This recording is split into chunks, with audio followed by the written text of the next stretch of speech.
ọ̀rọ̀ mi tòní mo fà á yọ láti inú Ẹ́kísódù orí kẹta ẹsẹ̀ ìkọkànlá. Ìtàn kẹ́líbẹ̀ nì òun ni ń kọ́ ṣẹlẹ̀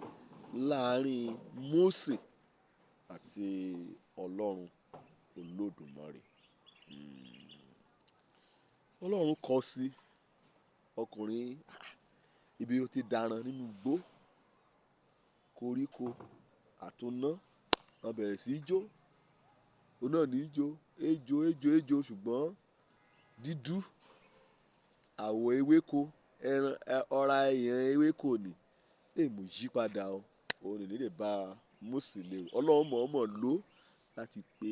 àkíyèsí rẹ̀ wí ó kẹsẹ̀lẹ̀ lẹ́gbẹ̀ẹ́ rẹ̀ èṣù ṣá o alẹ́ ti gbẹ òun náà kàn déédéé sọ. Ó gba àkíyèsí, òun ni Mósè ó mọ́ra balẹ̀ láti mọ̀ wí nǹkan ṣẹlẹ̀ ní àyíká. Ọlọ́run ìyá wí nǹkan ṣẹlẹ̀ bá ní pé mo fẹ́ rán ọ lóṣẹ̀ kan wàá lọ ìyẹn ọmọ Ísírẹ́lì jùyà l'Éjíbítì ìmọ̀ọ́mọ́ èmi gan ó yà ń pọ̀ nù sá nígbà kan wọ́n fẹ́ tẹ̀ ẹ́ Ọlọ́run ní wàá sèyìn síbẹ̀ wọ́n gangan ni màá lò kẹ́yà gba ìyẹn ọmọ Ísírẹ́lì kẹ́yà gbà sílẹ̀ kó nù òsìrú àti ìgbèkùn ayé ràn. Ó ní ọ̀rọ̀ tòní mọ̀ọ́yá bá ọ sọ rẹ̀ mú jẹyọ wàá mọ̀ kí Mósè béèrè lẹ́sẹ̀ kọkànlá ni Ẹ́kísódù orí kẹta ẹsẹ̀ kọkànlá. Ìsi Mẹ I Hà ọ̀rọ̀ ni pé mo kó ti rí létí rẹ wí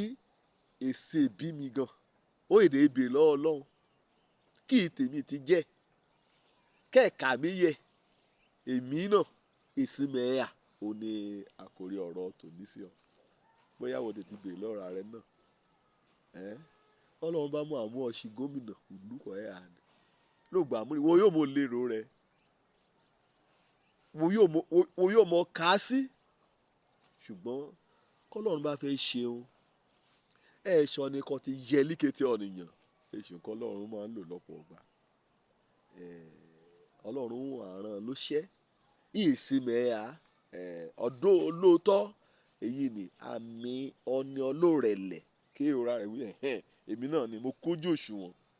bẹ́ẹ̀ni wí ọ̀nì wọn bá ti gbéra rẹ̀ ga Ọlọ́run á rẹ̀ sílẹ̀ ṣùgbọ́n ọ̀nì bá ti rẹ̀ ara rẹ̀ sílẹ̀ Ọlọ́run á gbéga ṣùgbọ́n èṣe kọ́ rẹ̀ rẹ̀ débi pé kó ro ọ̀rà rẹ̀ àbí kó ro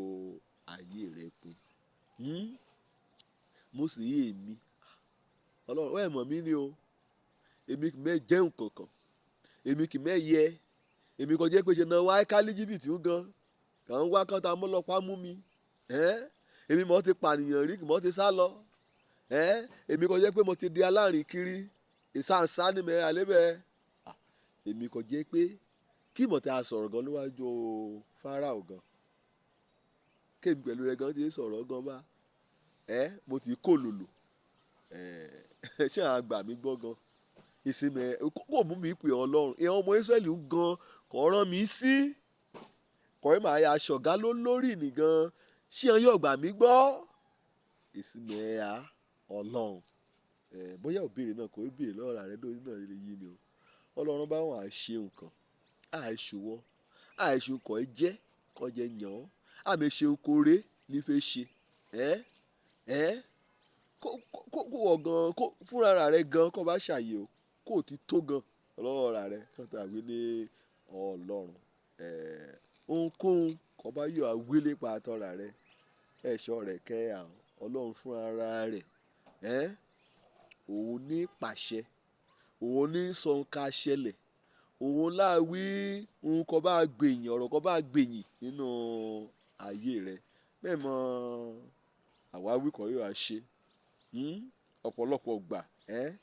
wà á ti rọra rẹ pin èsùn àyẹ̀kọ́ yóò jáde láti inú Násárẹ́tì jáde nkò èrò lè yé ni Ìsi Mẹ I Hà owó yóò dán ọmọ Ọlọ́run lónìí náà o kọ́lọ́run dárí ẹ̀ṣẹ̀ rẹ jì ọ́ kó ronú padà kó kọ ẹ̀ṣẹ̀ rẹ sílẹ̀ kó gba Jésù gẹ́gẹ́ bí Olúwa àti Olùgbàlà kí ìgboyà ọmọ Ọlọ́run kẹ́yà yí ọ̀nà ayé rẹ nínú májẹ̀mú láéláé lọ̀rọ̀ tòní, ṣùgbọ́n kó bá kọjá sínú Pétérù kínní orí kejì ẹsẹ̀ kẹsìn èèyà lè òran kan ti yàn orílẹ̀-èdè ọ̀tọ̀ olú àlùfáà ìran kan ti yàn láti fi ògo fún